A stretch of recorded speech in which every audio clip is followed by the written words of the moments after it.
নমস্কার, আমি দেবাশিস বিশ্বাস। ডিবি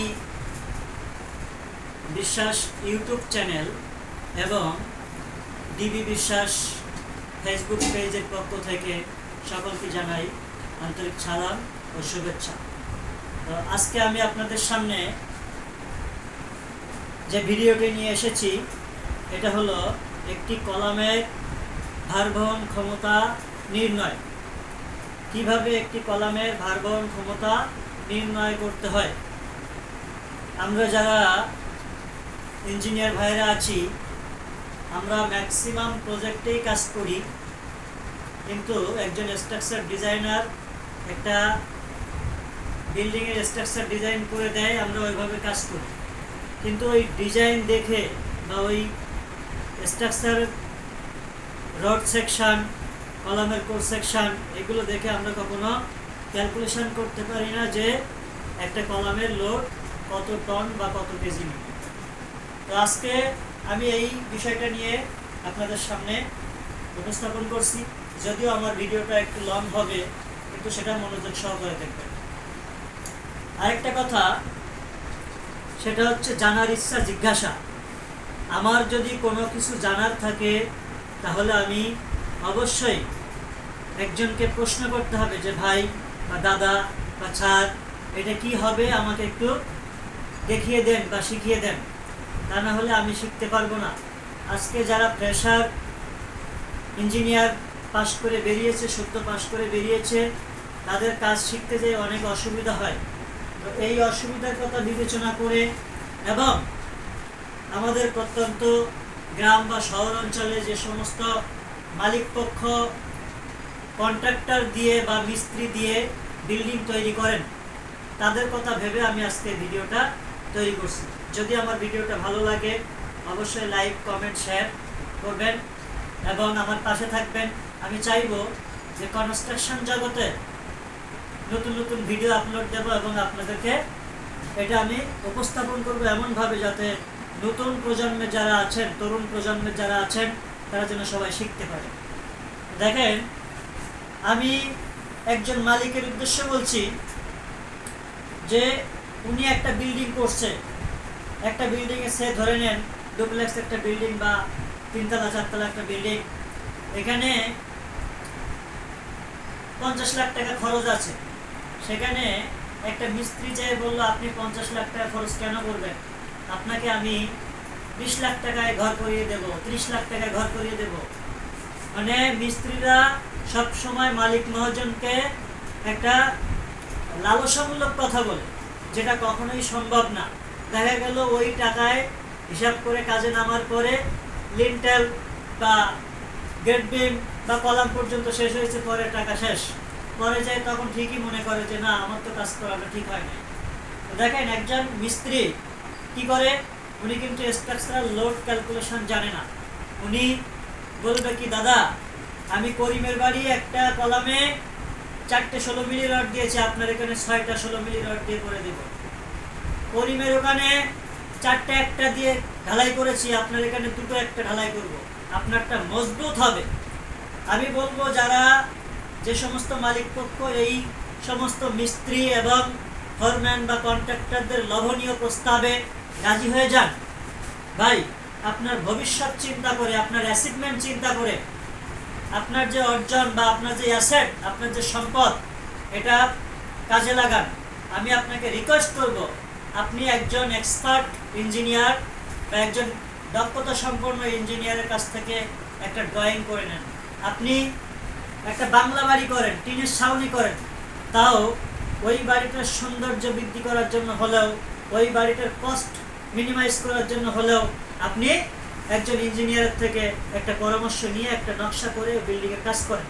তাতে কি হবে, ইঞ্জিনিয়ারদের মূল উদ্দেশ্য থাকে খরচ কম হবে, কিন্তু প্রোডাক্ট অর্থাৎ যে জিনিসটা আমি তৈরি করব, যে বিল্ডিংটা আমি তৈরি করব, তার গুণগত মানটা সুন্দর হবে। আর এই সুন্দর গুণগত মানের জন্য আমাদের যে সমস্ত প্রকৌশলী ভাইরা আছেন, ওনারা কিন্তু লক্ষ লক্ষ টাকা ব্যয় করে আজকে ইঞ্জিনিয়ারিং সার্টিফিকেট নিয়ে কাজ করছেন। হয়তো বা যারা ফ্রেশার আছেন ওনাদের কাছে তাৎক্ষণিকভাবে কোনো অ্যান্সার পাবেন না, কিন্তু যারা এক্সপার্ট আছে যারা দক্ষতা সম্পন্ন, যারা স্ট্রাকচারাল ডিজাইন নিয়ে কাজ করেছেন, ওনাদের সঙ্গে আপনি কথা বলেন, দেখবেন আপনার সুদূর ভবিষ্যতের বিল্ডিংটা খুব সৌন্দর্যমণ্ডিত এবং খুব সুন্দরভাবে আপনি কাজটা করতে পারছেন। দেখেন, একটা বিল্ডিং আপনি তৈরি করছেন, এই বিল্ডিং অ্যানালাইজড কার কাজ? একজন প্রকৌশলী, একজন ইঞ্জিনিয়ারের কাজ। একটা হিউম্যান বডি অ্যানালাইজ কার কাজ? একজন ডক্টরের কাজ। তো একজন মিস্ত্রি কিন্তু আপনার বিল্ডিং অ্যানালাইজ করতে পারবে না, ওই বিল্ডিংয়ে কত কেজি টোটাল ওজন আছে এটা বলতে পারবে না। কিন্তু একজন ইঞ্জিনিয়ার ঠিকই আপনাকে বলে দেবে যে ভাই আপনার টোটাল বিল্ডিংটা এত টন, এত মেট্রিক টন ওজন আছে, তাহলে এখানে ফাউন্ডেশনটা কেমনভাবে করতে হবে। আর ওই যে মিস্ত্রিকে আপনি বিশ্বাস করছেন, উনি কি জানে যে এই মৃত্তিকার ভারবহন ক্ষমতা কত? উনি কি জানে যে একটা কলামের উপরে 20 টন লোড থাকলে বেসটা কত কত করা লাগবে? ভাই আসলে আপনারা এই ভুল ভ্রান্তি থেকে বেরিয়ে আসেন, এটা আমার রিকোয়েস্ট। কারণ কি, আপনি আজকে 1 টাকা, কালকে 2 টাকা, এভাবে যে অর্থ সঞ্চয় করছেন, এই অর্থ দিয়ে কিন্তু আপনি কাজ করবেন। সো এই অর্থটা আপনি কিন্তু পানিতে ফেলে দিবেন না। পানিতে ফেলে দিলে এটা আপনার শুধু ভবিষ্যৎ নষ্ট হবে। তো আসুন এবার আমি আপনাদেরকে দেখাবো যে একটি কলামের লোড কিভাবে ক্যালকুলেশন করতে হয় এবং ভারবহন ক্ষমতা কিভাবে নির্ণয় করতে হয়। তো আমরা দেখব, আমার কাছে একটা স্ট্রাকচারাল ড্রয়িং আছে, আমরা একটু দেখি। দেখেন, এই স্ট্রাকচারাল ড্রয়িং এর জেনারেল নোট, এই জেনারেল নোটে এখানে দেওয়া আছে, স্পষ্ট দেওয়া আছে, আমরা দেখতে পাচ্ছি যে F'(C) 5000 PSI, F'(C) 5000 PSI। ওকে, এখানে মিক্সিং রেশিও করে দেওয়া আছে 1:1/4:2.5। তার মানে এই রেশিও মেনটেন করে কাস্টিংটা তৈরি করলে, কংক্রিটটা তৈরি করলে ওইটার PSI কত হবে? PSI হবে 5000।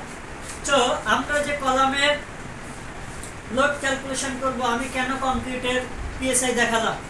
দেখেন, মোস্ট অফ ইম্পর্টেন্ট টপিকস হলো একটা কলামের লোড বহন ক্ষমতা কংক্রিটের চাপ শক্তি এবং রডের চাপ শক্তির উপরে ডিপেন্ডেবল। কংক্রিটের চাপ শক্তি আর রডের চাপ শক্তির উপরে ডিপেন্ডেবল। রডটা আমরা মনে করি কোথায়? আমরা হয়তো মনে করি এখানে চাপ নেয় না, রডের যে প্রস্থচ্ছেদ, এই প্রস্থচ্ছেদের উপরে কিন্তু লোড নেয়। তাহলে আমরা একটা কলামে কি পরিমাণ রড দিয়েছি, ওই রডের ক্ষেত্রফল কত এবং ওই কলামের ক্ষেত্রফল কত, এখানে কত পার্সেন্ট কংক্রিট আছে, কত পার্সেন্ট রড আছে, এবং এই রডের গ্রেড কত এবং কংক্রিটের গ্রেড কত, এটার উপরে ডিপেন্ড করে যে আমার এই কলাম কত টন লোড নেবে। তো আসুন আমরা এবার খেয়াল করি একটু। একটা কলাম, জাস্ট আমি এখান থেকে একটা কলাম ধরে কাজ করব। এই কলামটা আমি আপনাদের দেখানোর চেষ্টা করছি। এখানে আসেন, দেখা যাক কলামটা। ধরেন এখানে আমি একটা কলাম নিয়ে কাজ করব, যে কোনো একটা কলাম। তো ধরেন এখানে সব থেকে ছোট থেকে করি, 25 ইঞ্চি বাই 15 ইঞ্চি। আপনারা দেখতে পাচ্ছেন, এখানে ক্লিয়ার দেখতে পাচ্ছেন যে 25 ইঞ্চি বাই 15 ইঞ্চি একটা কলাম, 12টা 20 মিলি রড দেওয়া আছে এবং রিং দেওয়া আছে 10 মিলি রডের। ওকে, তো এই কলামটার লোড বহন ক্ষমতা আমরা নির্ণয় করব। তো দেখেন এখানে যে রডগুলো ব্যবহার করা হয়েছে সেটা কত হাজার PSI এখানে দেওয়া আছে। FY এটা হচ্ছে আপনার 72,000 PSI, এটাই দেখা যাচ্ছে স্পষ্ট। এবং F'(C) কংক্রিট 4,500 PSI, কিন্তু জেনারেল নোট অনুযায়ী আমরা 5,000 PSI এর কাজ করব। তো আসুন আমি এখানে দেখেন কি করেছি, আমরা একটু দেখার চেষ্টা করি। এখানে আমি column load capacity calculation formula, P = 0.85 AG, first bracket 0.25 F'(C) plus ρg, FS first bracket close. এটা হচ্ছে আমার ফর্মুলা, যে আমি লোড বহন ক্ষমতাটা নির্ণয় করব, এই ফর্মুলা। তো দেখেন এই ফর্মুলাতে পি হচ্ছে লোড। এই লোডটা বাইর করতে গেলে কিভাবে কাজ করতে হবে, এটা হচ্ছে আমাদের ম্যাথড টার্ম 0.85 এজি। আমার প্রথম লাগবে কি এজি, এই ফর্মুলাটা এজি প্রথম লাগবে, তাই না? তো দেখেন এখানে সমান সমান চিহ্ন দিয়ে আমি লিখলাম 0.85। এজির মানটা বসাতে হবে, এজি। দেখেন এখানে আমি কি লিখে রেখেছি, এজি। তো এজি মানে এই কলামের সম্পূর্ণ এরিয়া, তাহলে 25 ইঞ্চি ইন্টু 15 ইঞ্চি। এই এজির মান আছে 375 ইঞ্চি স্কোয়ার। তাহলে আমি এখানে গুণ দিয়ে লিখব 375 ইঞ্চি স্কোয়ার। ওকে, এবার দেবো ফার্স্ট ব্র্যাকেট। ফার্স্ট ব্র্যাকেট দেওয়ার পরে 0.25। এবার লাগবে কি এফ প্রাইম সি।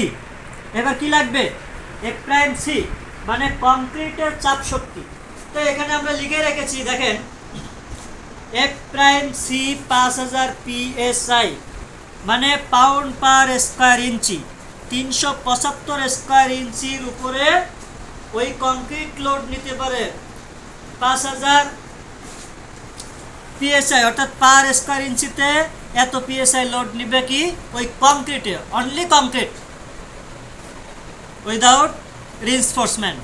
তো দেখেন এখানে আমরা এফ প্রাইম সির মান এর সঙ্গে গুণ করে দিলাম কত, 5000 প্লাস রোজি। আমি সর্বপ্রথমেই বলেছিলাম রোজির মান বের করতে গেলে এখানে দেখেন রোজি equal to AST by AG, তাহলে স্টিল অফ এরিয়া। তাহলে আমার এখানে রড আছে কত, একটু ফলো করবেন এই ক্যালকুলেশনটা, একটু ফলো করবেন। AST মানে স্টিল অফ এরিয়া। তাহলে এখানে আমার AST কী দেওয়া আছে, স্টিল এরিয়া কী দেওয়া আছে, এখানে দেওয়া আছে হলো 12টা 20 মিলি রড। কত, 12টা 20 মিলি রড। তাহলে pi D square by 4, pi D square by 4 into 12 nos, তাই না? তাহলে আমি কি বলেছি প্রথমে, যে রডের এই প্রস্থচ্ছেদের ক্ষেত্রফল প্রয়োজন। তো প্রস্থচ্ছেদের ক্ষেত্রফলের সূত্র হচ্ছে পাই ডি স্কয়ার বাই 4। তো একটা 20 মিলি রডের প্রস্থচ্ছেদ ক্যালকুলেশন করলে আসবে হচ্ছে 0.44 ইন্টু 12টা রড আছে এখানে, তাই না? তাহলে আমার ASTর মানটা আমি এখান থেকে পেয়ে যাব।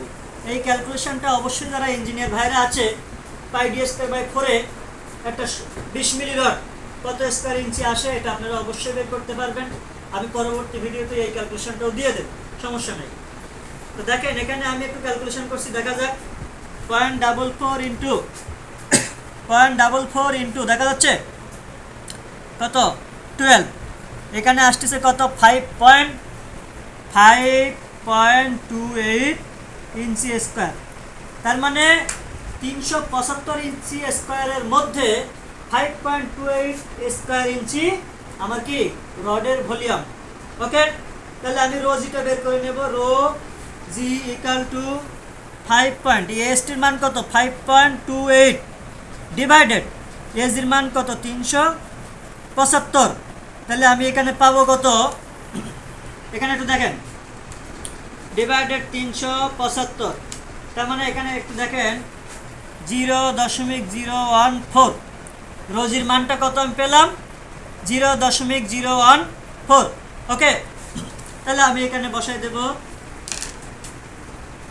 0.014। আচ্ছা, এর সঙ্গে গুণ চিহ্ন দিলাম, কেন দিলাম, আমার এই এফএস এর মান লাগবে। এবার লাগবে কি এফএস, ফলো করেন। এবার লাগবে এফএস। এফএস এর মানটা এখানে করা আছে FS equal to FY into 0.4। তাহলে আমার FY এর মান হচ্ছে 72,000 PSI। আমি কিন্তু দেখিয়ে এনেছি আমার ড্রয়িং থেকে সেই 72,000 PSI। তাহলে 72,000 PSI এর সঙ্গে 0.4 গুণ করলে যেটা পাওয়া যাবে এটা হচ্ছে এফএস এর মান। তাহলে এখানে পাচ্ছি কত, দেখেন 28,800 PSI। কত, 28,800 PSI। এখানে একটু আমরা ক্যালকুলেশন করব, দেখা যাক দেখেন সবাই আমার ক্যালকুলেশনটা এখানে ভুল হয় কিনা একটু দেখি। 0.85 into 375 first bracket 0.25 into 5000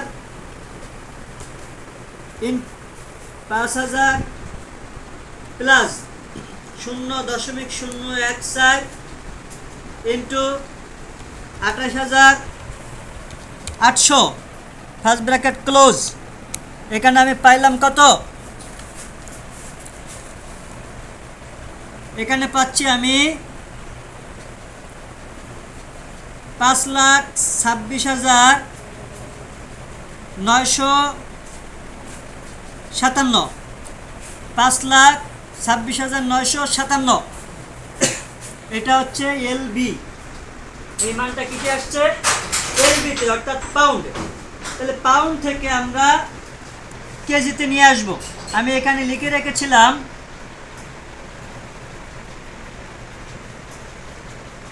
1 pound. 1 pound সমান এত কেজি, আর 1 কেজি সমান এত পাউন্ড। তাহলে আমরা 1 কেজি, তাহলে কেজিতে নিয়ে আসতে গেলে কী করতে হবে? 2.205 এলবি দিয়ে ভাগ দিলে আমার চলে আসবে কিসে? কেজিতে। ভাগ দেখেন 2.205 আসছে হলো 238,982 কেজি। এবার এটাকে আমি ভাগ দিব 1000 কেজি দিয়ে। কারণ কি? 1000 কেজিতে 1 টন। তার মানে এখানে আসবে হচ্ছে 239 টন। 239 টন। তো আপনারা দেখতে পাচ্ছেন এখানে একটু দেখাই 238.98 আসে। তো আমি 238.98 সমান এটা সমান্তরালে ধরে নিয়েছি 239 টন। তো এই যে কলামটা, যদি এই 20 মিলি রড থাকে 12টা 15 ইঞ্চি বাই 25 ইঞ্চি, এখানে যদি রডের গ্রেড থাকে 72,000 PHI এবং কংক্রিটের গ্রেড থাকে 5,000 PHI, তাহলে এই কলামটা 239 টন লোড বহন করবে। তাহলে আমি যে ভিডিওটি করলাম এটা হচ্ছে আমাদের একটা কলামের লোড বহন ক্ষমতা কিভাবে ক্যালকুলেশন করতে হয় আমি সেটাই করেছি। তো এই লোড বহন ক্ষমতাটা নির্ণয় করার জন্য আমরা যে প্রক্রিয়া ফলো করে থাকি বা যে রুলস ফলো করে থাকি এটা হচ্ছে ফর্মুলা। তো আমরা যে কোনো প্রজেক্টে যখন ভিজিটে যাব, ভিজিটে গেলে অবশ্যই আমাদের এটা জানা প্রয়োজন।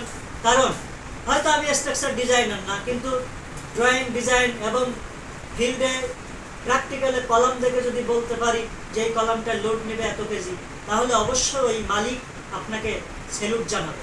কারণ ওনারা আপনার উপরে সেই আত্মবিশ্বাস চায় যে আপনি ওনাকে কনভিন্স করতে পারছেন কিনা, ওনাকে বোঝাইতে সক্ষম হচ্ছেন কিনা। আপনি যদি একজনকে বোঝাইতে সক্ষম না হন তাহলে কিন্তু আপনার কাছ থেকে কেউ কোনো জিনিস রেসপেক্ট করবে না। তো আজকে এই পর্যন্ত। সবাই ভালো থাকবেন, সুস্থ থাকবেন। এই পর্যন্ত। Thank you.